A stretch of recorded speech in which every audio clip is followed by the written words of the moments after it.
Hello, and welcome to a brand new episode of 20-Minute Playbook, where each week we sit down with an elite performer from iconic founders to world-renowned investors and best-selling authors to dive into everything from their daily routine to their favorite books, tools, superpowers, and more, all in less than 20 minutes. I'm Daniel Scrivner, and on the show today, I sit down with Brett Goldstein, co-founder of Launchhouse, which is building a new launchpad for founders and engineers both around the world and in the metaverse. Launchhouse started as a crazy experiment where the founders rented a mansion in Tulum, Mexico for 1 month and invited a bunch of founders and engineers to come and stay with them. What they found was surprising. By focusing on human connection and having everyone live in the same house together, everyone in the program wasn't just making incredible progress on what they were building, they were making incredible friends. As you'll hear, Launchhouse quickly seized on that opportunity, and today they run launch houses for founders and hack houses for engineers in Los Angeles, New York, and the metaverse. And they're just getting started. Early Launchhouse alumni have already gone on to raise venture capital funding from top-tier firms like Sequoia, A16Z, and First Round. You can find the full show notes for this episode at outlieracademy.com/83, including links to everything we discuss. For more from Brett, you can follow him on Twitter at ThatGuyBG. You can also learn more about Launchhouse at launchhouse.co or at launch_house on Twitter. With that, it's time for 20-Minute Playbook with Brett Goldstein of Launchhouse. Brett, thank you so much for coming on 20-Minute Playbook. I'm thrilled to have you on the show. Thanks. So this is going to be a little bit faster paced. We try to keep these episodes under 20 minutes. And the first question that we always ask is for a recent fascination. So this can be anything. It can be super close to what you're working on day to day, which is Launchhouse. It can be much broader, much more esoteric about stuff in crypto or DAOs, whatever you're thinking about. What have you been fascinated about recently? I have to say DAOs and NFTs because, of course, it's definitely been top of my mind. But I did watch a really amazing video that was explaining the dimensions, the 10 dimensions. So that was very interesting. Is that on YouTube? Yeah. Okay, I will try to find that. And in DAOs, NFTs, any projects in particular you're spending time looking at or that you're interested in or you're participating in? I'm definitely an OMI, definitely excited about Olympus DAO. It's rare to see a technology or a space or an energy that actually points to a very ambitious, exciting, crazy, brain-exploding future. And that's basically what DAOs especially kind of point to, which is like the progressive decentralization of, organizations in the world, or the back to decentralization and the financialization of everything. So it's just kind of like this nerdy wormhole to go down. Do you think there will ever be a Launchhouse DAO? No comment. No comment. We can come back to that in a future interview. When you think about your superpowers, so you're someone you've got deep experience in your background in product management. You've also spent some time in M&A. You worked at Accenture doing consulting. You've done kind of a wide range of things. And now you're spending all your time building Launchhouse. So this could be almost anything. But when you think about your superpowers, the things that you're uniquely really gifted at, what comes to mind and how do you use those things day to day in building Launchhouse? Yeah, I think the main thing is that I'm a first principles thinker. So this is important for not only diagnosing problems, coming up with strategies, communicating with people, but also managing your own emotions and things. So just the ability to ask why and be able to string two different things together is very helpful. So when I think about community, I think about religion, which is like a really obvious parallel, but not everybody is like truly applying. And then also it's like when people think about those two intersections, they don't actually think about what actually that means. Oh, Christianity is a great community. Like you should use religion to understand how to build a community. What does that actually mean? Mm-hmm. So it's like the 5 whys, that exercise. That's kind of like something I do very naturally, I would say. You touched on, or something you just said was around first principles thinker, and that helps you manage your emotions. Talk a little bit more about that, because that sounds really interesting. Yeah. So it's really funny. It's just most of our emotions are derived from things that are not super existential. So the idea is like when you're unhappy, sad, whatever, elated even, if you ask yourself why, you can often get to an answer that has nothing to do with whatever you're sad about. So you're feeling down one day and then you like look at your sleep monitor, or you realize you haven't eaten, you realize you're tired, you realize it's all physically based. And so when you can realize that, you can actually just observe and come up with better solutions for dealing with it rather than unleashing it on people around you or other unhealthy things. Yeah, it's almost like that's a way to address the symptoms as opposed to just staying focused on like, why do I feel this way? This is bad. Yeah, exactly. On the flip side, what do you feel like you've struggled with? And this could be anything. This could be organization. It can be, I don't know, a specific type of problem, specific ways of kind of working with people. What have you struggled with and how have you improved or worked around those things over time? Most people like me would probably say that. Most people who are very analytical and first principles-y may say the same thing, but I've always been biased to action, but sometimes execution is harder than it needs to be. And honestly, like the blessing of Launch House is that I have a really amazing co-founder, Michael Hauk, who is like the hardest worker, like most incredible executor I've ever seen. And so he basically picks up all of my slack and like he's just top. So that's how I deal with it. Yeah. By finding great people that can complement your strengths. Yeah, exactly. Yeah. On the habit and routine side, do you have a very structured daily, weekly, monthly routine or anything there that you've experimented with that has had a positive impact on your life, your performance? I'm sure 80% of people here say meditation, but I actually don't meditate very regularly, but I have done these silent meditation retreats. I'm sure folks have mentioned this as well, but my biggest takeaway from these is that it's not so much, damn, like meditation is really, really helpful because it is. But the takeaway is to, again, what we were talking about just earlier is like to deeply understand where feelings arise and being able to like objectively look at them in a third person. That's, I think, the biggest value of those meditation retreats. And I would say like also just learning that you are not your mind and your mind can be programmed. That's like one of the biggest life upgrades you can ever have is that understanding. So as an example of something that I used to do is if I wanted to create a meditation practice, I love Oreos. It's just my guilty pleasure. It's a good one. Yeah. And so what I did is I bought a box of Oreos and whenever I wanted an Oreo, I said, I'm going to meditate for 5 minutes and then I'm going to eat the Oreo. And if I want 2, I'm going to do 10 minutes. And so what happened is it had this bidirectional effect where like when I wanted an Oreo, I'd meditate. And then I get the reward and I'm like, dang, I love meditating. It's just a reminder that we're all just kind of stupid monkeys sometimes. Yeah. And that you can play with that and control that in really interesting ways. That's fascinating. And no one has actually brought up doing an extended meditation retreat. How many days have you done? I don't know, any advice for someone thinking about doing it for the first time?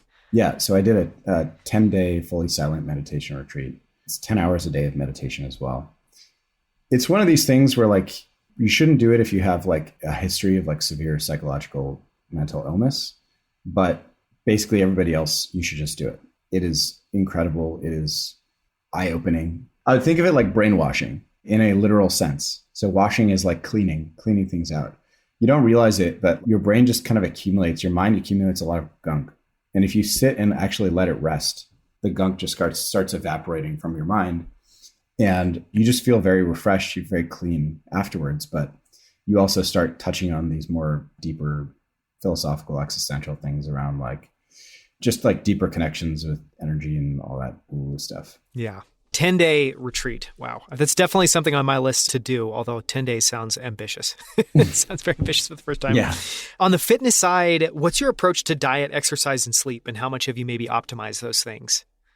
Yeah, so this is something I'm just starting to work on again now. I've gone through fits and starts, like I've ran marathons and I've been in great physical shape and not great physical shape. One thing I've done that on this front that I've kept to is I don't drink soda. I don't drink Coke or Pepsi or Sprite or anything like that. It's a modest upgrade, but I think there's this idea of, 1% better. If you can figure out what the 80-20 is, like what's something that you are doing consistently that is very bad, that is easy to cut out, then you're going to be in a good position. Yeah, that's super interesting.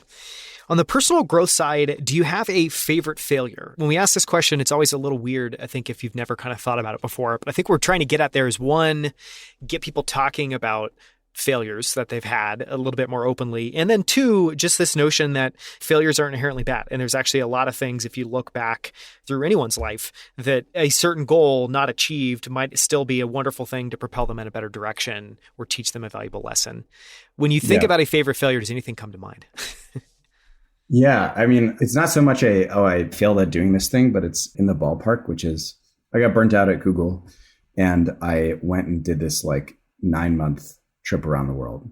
It was amazing. On paper, it was like a gift. It was amazing. It was like I went into Bali and I did 3 weeks of like yoga and like some music. And I went to Vietnam and I rode a motorcycle down the whole country. And I went to China, did the Trans-Siberian Railroad, hung out with nomads in Mongolia, and like went to the World Cup, saw my cousin married in the south of France, and like circumnavigated the globe multiple times, volunteered with refugees. You know, it goes on.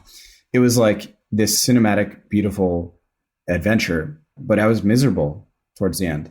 It was terrible. And I was just like, how can you fail at like literally doing the thing that most people are never able to do in their lives? How can you fail at being happy doing that? So I think that's honestly the biggest failure, because it's like I learned that there's a lot more to it. And so my biggest takeaway from that is that personal growth is an inward journey and an outward journey. And a lot of people travel for the wrong reasons.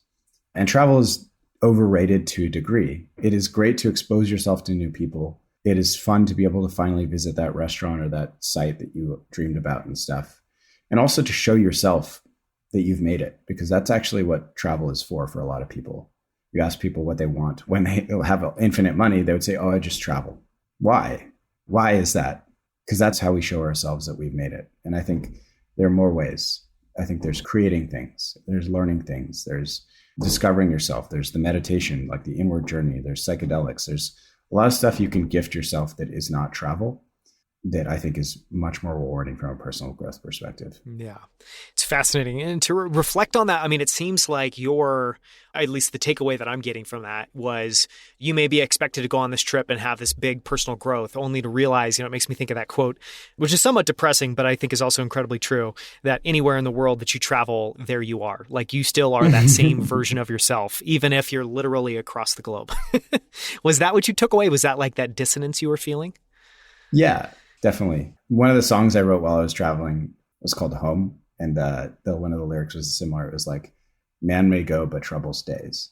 It's not that I was really troubled. It was just like, I was just contemplating like where I was going to go in my career and my life. And like wandering around the world was like almost an accidental distraction from it, when I felt like the most growth that I had was sitting on my ass for hours and hours and hours a day for just 10 days or reading a good book. Yeah. Well, it's super interesting. Thanks for opening up about that. On the flip side, when you think about success, what does success mean to you now? And how do you feel like that definition has changed over time? Yeah. So success is like, it needs to be defined in a context. So usually the question is about like, what is success to you? Or what is a successful life to you? Because there's a way of being a successful founder. There's a way of being a successful spouse or something like that. So for me, success, I think, it's really about two things. It's impact and it's connection. So there's putting something into the world, creating something for humanity. This is like deeply ingrained in like just what we are as animals. This is what our job is. Our job is to help progress the human race. It's like very primitive urge. And the other very primitive urge is have a deep sense of belonging and connection. This is what people think about when they're really old and they're on their deathbed. Did I do something meaningful in my life for the world? And do people love me? Yeah. It makes me think, especially on that first point, there's a great book I've been reading recently called The Good Ancestor. The book is prefaced a little bit on this idea, the inventor of the polio vaccines named Jonas Salk. And it's interesting to think about the polio vaccine, especially now where we have this COVID vaccine. There's been a lot of talk around, should Moderna own the IP to that? Should this be this kind of open thing? And Jonas Salk decided to make it, basically, he didn't protect any of the IP, made it something so that everyone could get access to really freely. And the way that he thought about it was his most important question he thought everyone needs to ask is, are we being good ancestors? And anyways, it just really gets to that idea of like building something for other people and building something that can be a gift, not just for yourself, but hopefully for future generations as well too. Yep. And it's interesting because you think about like what's a standard career trajectory for a lot of people is it's build wealth, take care of yourself and your family by the relative standards for the people around you. So if your family is like a bunch of lawyers and doctors and Goldman execs, then you have a different level of wealth you need to achieve to feel like your basic needs are met. And that's actually related to the need to belong, because you want to feel like you have a spot in your family, in your community, And you need to do that by having a certain level of achievement. But then what happens after that? People go into philanthropy, they start donating, they volunteer to be like the kid's, soccer coach. It's about giving back. And so it's like after your basic needs are met, it's literally about giving back. Well, and it seems like literally all roads lead to just the recognition that at the end of the day, anyone that I know that's built wealth, I think it just gets very old after a point in time. You realize that that's, not anything to pursue in and of itself because there's really nothing there. Last question is around gratitude. What are you most grateful for in this phase of your life? And I know you're building a fascinating company. You're getting the chance to work with this wonderful friend, Michael, in building Launch House. You're having an enormous amount of success. So I'm sure there's a lot to be grateful for there. So it could be there, it could be somewhere else. What are you most grateful for? What comes to mind? Yeah, I would say I have a really fun job. It's not B2B SaaS. There's a lot to it. It's very rewarding across the board. I get to meet amazing people. I get to hang out in these beautiful locations.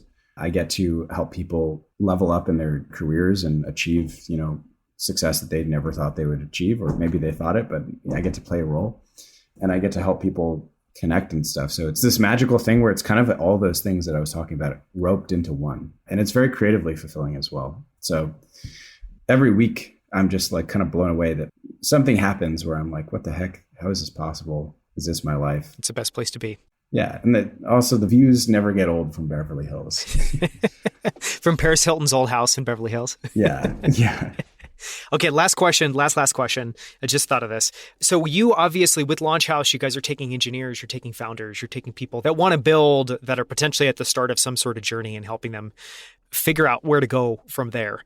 If you could only give those people one piece of advice, one quote, something to read, what would you leave them with? What would you tell them? Here we go.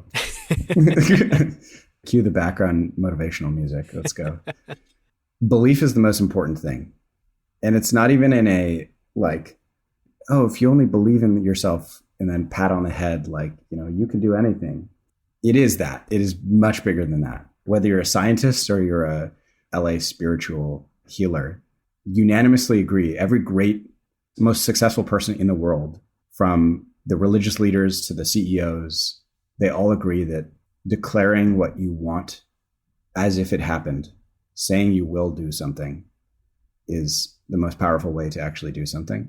Aside from actually putting in the work, but what happens is you basically wind up changing your brain to find ways to actually make it happen if you repeat it to yourself. And what happens is you wind up believing it. So when you're pitching an investor and you believe in yourself, guess what? They're going to believe in you too. If you don't believe in yourself, guess what? They're not going to believe in you. So again, look at yourself like an animal, like a computer to be trained, and train yourself to believe in yourself, in your company, in what you're doing more than anything else.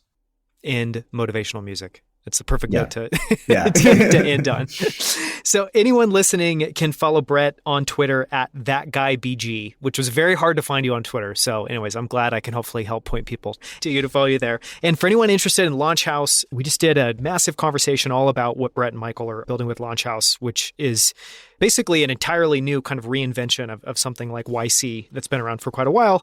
You can find out more information at launchhouse.co. You can also follow Launch House on Twitter at @launch_house. Thank you so much for the time, Brett. This has been awesome. Thanks. Thank you so much for listening. You can find links to everything we discussed, as well as the show notes and transcript for this episode at outlieracademy.com/83. For more from Brett Goldstein, listen to episode 80, where Brett joins me on Infinite Games and we go deep on Launch House. From the incredible origin story, to the lessons they've learned launching houses in LA, New York, and even the metaverse, to why they're building Silicon Valley as a service in the first place. You can also find more incredible interviews with the founders of Superhuman, Levels, Rally, Common Stock, and Primal Kitchen, as well as best-selling authors and many of the world's smartest investors at outlieracademy.com. And you can also now find us on YouTube at youtube.com/outlieracademy. We're on our channel. You'll find all of our full-length interviews as well as short clips from every episode, including this one. From our entire team, we hope you enjoyed the show, and we hope to see you right here next week on 20 Minute Playbook.